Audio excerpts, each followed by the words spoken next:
Atlantiques Gallery brings to you a professionally restored and framed artwork, South Coast Fisherman. Samuel Prout, British watercolorist, 1783 to 1852, pencil and watercolor, circa 1820. Pencil and watercolor, c. 1820, with strong wall presence. See more at atlantiques.co.uk.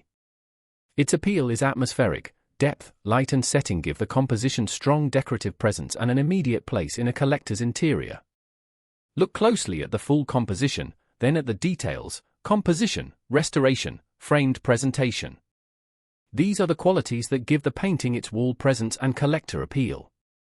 The catalogue notes strengthen the story of the piece, connecting its composition, subject and visual language with related works and the tradition behind it.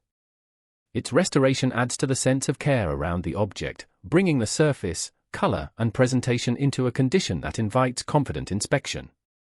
The framed presentation matters. Pencil and watercolor is offered as a complete object, with condition, frame, and visual presence all contributing to its appeal.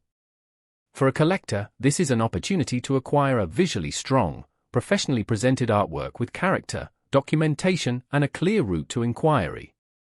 Visit atlantiques.co.uk, review the artwork page, and contact Atlantiques Gallery to request information or make an offer.